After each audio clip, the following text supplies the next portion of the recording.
Fala, galerinha! Tudo bem, gente? Vamos aí então fazer a correção da atividade revisional que vocês receberam lá no Google Forms, né? Vocês responderam lá os formulários dos professores, né? E então nós vamos fazer a correção aqui, tá? Agora, só que eu vou fazer no Word, tá? Porque no Word eu posso escrever, eu posso marcar as coisas. Lá no Google Forms fica mais engessado fazer isso. Então eu prefiro fazer no Word, mas são as mesmas questões, tá certo, galera? Questão 1 aqui, então, galera, diz o seguinte: observe as sentenças abaixo e classifique como sentido conotativo e denotativo. Para quem não lembra, o sentido conotativo é o sentido irreal das palavras, que as palavras vão ter um outro alcance, vão ter uma nova significação. Já o sentido denotativo é o sentido real das palavras, é o sentido ali do dicionário. Beleza, galera? Então, vamos aí analisar. A diz o seguinte: é de laço, é de nó. De gibeira, o giló. Para quem não sabe, gibeira é o bolso da calça, tá? Dessa vida cumprida a sol. Tá certo? Então, esse termo aqui, cumprida, está sendo usado no sentido conotativo, tá? Porque a palavra vai ter uma nova significação, um novo alcance, vai ser reinventada no sentido mais literário da palavra. Então, por isso que a A é sentido conotativo, tá? A B diz: protegendo os inocentes é que Deus sabe demais, põe cenários diferentes nas impressões digitais. Então, aqui também está no sentido conotativo, porque você percebe que há um jogo de palavras aqui fazendo referência ao que Deus faz com as expressões digitais, né? E ele faz de forma diferenciada em cada ser humano, como se fossem cenários diferentes. Então, cenários diferentes está sendo usado no sentido conotativo relacionado a impressões digitais. A C diz: o dicionário padrão da língua e os dicionários unilingües são os tipos mais comuns de dicionários. Em nossos dias, eles se tornaram um objeto de consumo obrigatório para as nações civilizadas e desenvolvidas. Ou seja, o sentido aqui é denotativo, porque é o sentido que não foge a uma significação, é a significação real dos termos aí. Então, nós vamos perceber que aqui as palavras usadas elas não têm um outro alcance, eles não têm uma outra significação. Então, é sentido denotativo aí. A D diz: humorismo é a arte de fazer cócegas no raciocínio dos outros. Aqui já dá para saber que aqui é o sentido conotativo, porque não existe a possibilidade de se fazer cócegas no raciocínio de alguém. Tá? Então, isso é possível dentro de uma figura de linguagem que se atribui do sentido conotativo, tá, galera? Beleza, então vamos aí para 2. Aí a gente tem essa chargezinha aqui, né? E diz o seguinte: ó, você vai comer asfalto no 5º período, babaca. Fique esperto, entendeu? Ótimo, estou morto. 5º período, estudo em estado de ameaça terrorista. Igual a uma aula de educação física. Tá. Analisando as falas das personagens, assinale a alternativa que contém as expressões utilizadas em seu sentido conotativo, ou seja, o sentido irreal das palavras, né? Você vai comer asfalto e eu estou morto. Por que já está marcado aqui e essa é a opção correta? Por quê?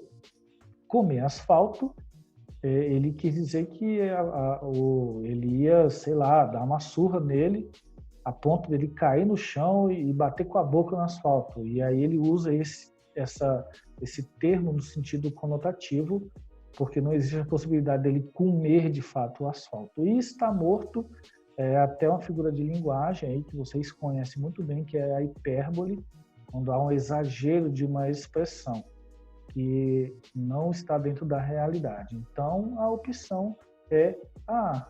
Beleza? Questão 2 aí, A. Não precisa nem olhar as outras aí, tá? Sobre a conotação e a denotação, podemos afirmar exceto, ou seja, o que está errado, a afirmação que está errada. A conotação é utilizada principalmente na linguagem poética, na literatura, mas pode ser encontrada em gêneros textuais do cotidiano, como letras de músicas, anúncios publicitários, entre outros. Isso é uma verdade. Isso é toda definição de sentido conotativo, tá?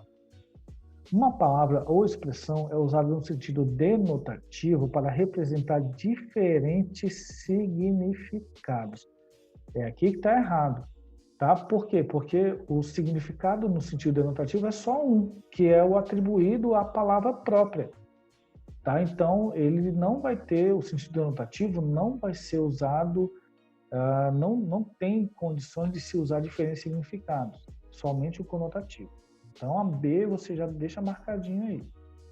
A C diz: os textos não literários devem preferir a denotação, pois essa tem como finalidade informar o receptor da mensagem de maneira clara e objetiva, livre de ambiguidade e metáforas. Isso está correto, né? Isso tem muita relação com o sentido denotativo. O sentido denotativo, basicamente, ele só tem o papel de informar através dos conceitos reais das palavras, tá?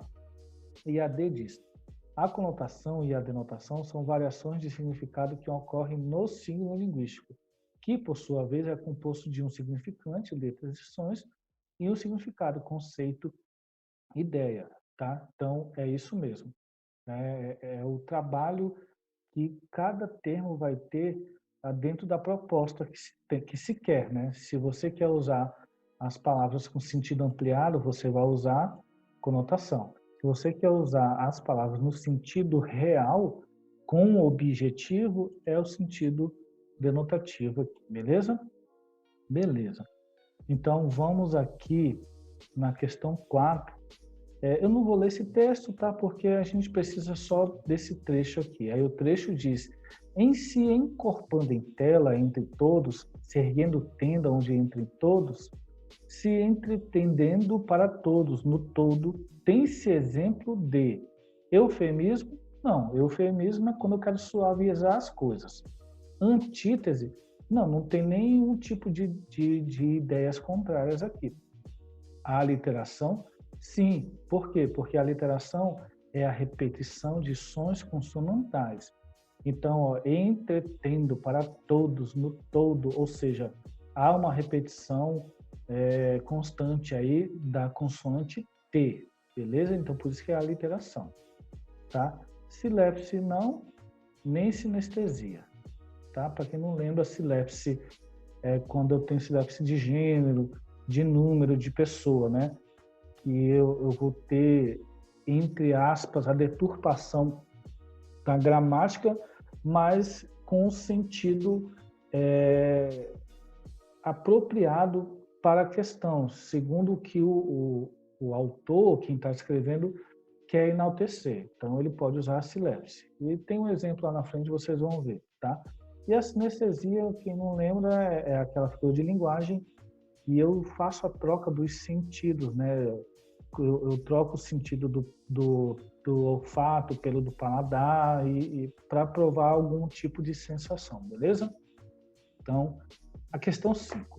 Explique por que a palavra embarcar é uma catacrese. Então, a palavra embarcar é uma catacrese por quê? Porque a gente sabe que embarcar vem de barco, né? E somente associado a barco. Mas como os meios de transportes evoluíram, se modernizaram, quando se usa outros meios de transportes que não seja o barco, a gente vai usar também embarcar, porque não existe um termo mais apropriado para isto. Então, isso se chama catacrese. A catacrese é isso, a gente não tem um termo mais apropriado e aí a gente usa um termo mais aproximado, beleza? Beleza, então vamos aí na 6. Tá. Leia esses versos. As ondas amarguradas encostam a cabeça nas pedras dos cais. Até as ondas possuem uma pedra para descansar a cabeça. Eu, na verdade, possuo todas as pedras que há no mundo, mas não descanso. Muito bacana. A figura de linguagem que ocorre nos versos 5 e 6, 1, 2, 3, 4, 5 e 6, que figura de linguagem que vai ser essa? Metáfora. Eu posso dizer que existe até uma certa metáfora aí, mas Existe algo além da metáfora aí, tá? Sinédoque, que é a mesma coisa de metonímia, não. Aqui no lema metonímia tem a questão do conteúdo pelo continente, né, do autor pela obra, lembraram? E a literação não é, porque não tem a repetição constante de sons consonantais, né? E nem a anáfora, que é a repetição de palavras para dar ênfase, também não tem aqui. Então vai ser a hipérbole, que é o exagero, né? O cara diz que tem todas as pedras que há no mundo. Então isso é um exagero. Por isso que a gente marca a 6 como hipérbole. Tranquilo, galera? Então vamos para a 7, ó. Na frase, o pessoal estão exagerando, me disse ontem um camelô. Encontramos a figura de linguagem chamada, certo? Por mais que isso aqui a gente entenda como um erro de concordância, alguns autores podem lançar mão desse tipo de atribuição aí, e a gente vai chamar isso, né, de quando o autor sabe usar isso muito bem, tá certo? A gente vai chamar isso de silepse. E no caso aqui, a silepse é de número, por quê? Porque o termo, o substantivo pessoal que está no singular não está concordando com o verbo estão. Então, o que está acontecendo aqui é a figura de linguagem chamada silepse de número. Tranquilo, galera? Beleza? Bem tranquilo. Então vamos para 8. Uma criança tem o potencial de falar qualquer língua. Conforme ela cresce, seleciona os sons específicos de seu idioma. Na sentença acima, o termo em negrito faz coesão referencial com qual elemento? Explique. Olha, vai fazer com criança, né? Por que isso? Porque ao invés de a gente ficar repetindo o mesmo termo, a gente vai trocando por outros termos, né? Para manter até uma estilística textual aí que não haja repetição. Então, ela remete à criança. Tranquilo, galera? Muito de boa aí, né? 9. O cachorro invadiu a casa e mordeu a criança. Na sentença acima, que elemento sofreu zeugma? Explique. A palavra cachorro, né? Por quê? Olha aqui, ó, o cachorro invadiu a casa. E o que o cachorro fez além de invadir a casa? Mordeu a criança. Só que percebam que neste período, o cachorro que foi citado anteriormente não está sendo citado agora, ele foi omitido. Para que isso? Para se evitar repetição. E qual é o nome desse tipo de figura de linguagem? Zeugma, tá certo? Zeugma, tá certo? Tranquilo? E a última questão aí, ó, no sintagma, uma palavra branca e fria, encontramos a figura denominada sinestesia. Por que é sinestesia? Porque eu tenho branca que tem relação com a visão, fazendo uma relação com fria, que vai relacionar com o tato, né? Então, eu tenho dois sentidos aí que estão sendo experimentados no mesmo contexto. Quando isso acontece, nós chamamos de figura de linguagem por sinestesia. Tranquilo, galera? Então, gente, a gente encerra aqui essa correção, tá certo? Vocês vão ter uma semana aí para agora dar uma organizada nos seus estudos, né? Ver alguma aula que você não viu ainda, fazer aquela atividade que você deixou de fazer. É a semana de você se organizar. Por quê? Porque nas próximas semanas nós vamos ter uma novidade, ó, 10 aqui, ó, daqui, ó, novidade bacana para vocês, tá?